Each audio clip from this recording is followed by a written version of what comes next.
എവിടെയാണ് പ്രധാനമന്ത്രി? ഇതുപോലുള്ള സർവകക്ഷി യോഗത്തിൽ തന്നെ മുൻകാലങ്ങളിൽ പ്രധാനമന്ത്രിമാർ പങ്കെടുത്തിട്ടുണ്ട്. എവിടെ പോയി പ്രധാനമന്ത്രി?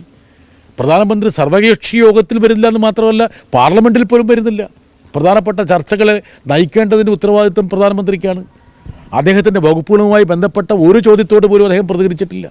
മാത്രമല്ല, ഇന്ന് പാർലമെൻറ്റിൽ ഉയർത്തുന്ന പല ചോദ്യങ്ങളെയും അഡ്മിറ്റ് ചെയ്യാതെ എന്തെങ്കിലും ചെറിയ സാങ്കേതിക കാര്യങ്ങൾ പറഞ്ഞ് ചോദ്യങ്ങൾ നിഷേധിക്കുന്നൊരവസ്ഥയും കൊണ്ട്, അതുകൊണ്ട് തന്നെ പാർലമെൻ്ററി സംസ്കാരത്തിൻ്റെ രീതികളുടെ ഗുണമേന്മ വളരെയധികം ചോർന്നു പോകുന്നൊരു പശ്ചാത്തലത്തിലാണ് നമ്മൾ നിൽക്കുന്നതെന്നുള്ള കാര്യം പ്രതിപക്ഷ കക്ഷികൾ സർക്കാരിനെ ഓർമ്മപ്പെടുത്തി. ഈ ചണ്ഡീഗഡിൻ്റെ ബില്ല് പിൻവലിച്ചു അല്ലേ സാർ? അത് അജണ്ടയിൽ മുമ്പ് ഉണ്ടായിരുന്നതാണ്. അത് പ്രതിഷേധം കാരണമാണ് അവർക്ക് ഒഴിവാക്കേണ്ടി വന്നത്.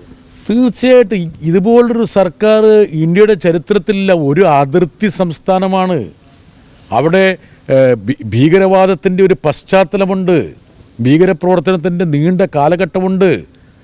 ആയിരക്കണക്കിന് ആൾക്കാർ രക്തസാക്ഷികളായ ഒരു സംസ്ഥാനത്തിൻ്റെ ഒരു സെൻസിബിലിറ്റിയെ, അതിൻ്റെ ഒരു വികാരത്തെ പോലും മാനിക്കാതെ ഏകപക്ഷീയമായിട്ട് എല്ലാ അധികാരങ്ങളും കവർന്നെടുക്കാൻ വേണ്ടിയിട്ടുള്ള ഒരു ശ്രമത്തിൻ്റെ ഭാഗമായിട്ടാണ് ചണ്ഡീഗഡ് ബില്ല് കൊണ്ടുവന്നത്. ഇന്ന് ശിരോമണി അകാലിദളിൻ്റെ നേതാവ് അത് പറഞ്ഞു.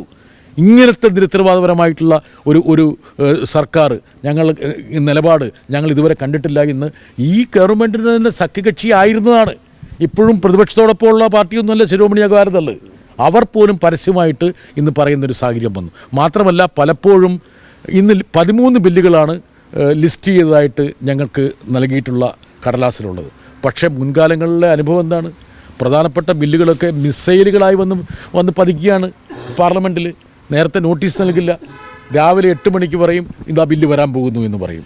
അങ്ങനത്തെ ഒരു ദൗർഭാഗ്യകരമായിട്ടുള്ള അനാരോഗ്യകരമായിട്ടുള്ള ഒരു പാർലമെൻ്ററി പ്രാക്ടീസ് തുടരുന്നതിനെ ശക്തമായിട്ട് എം പിമാർ എതിർത്തു.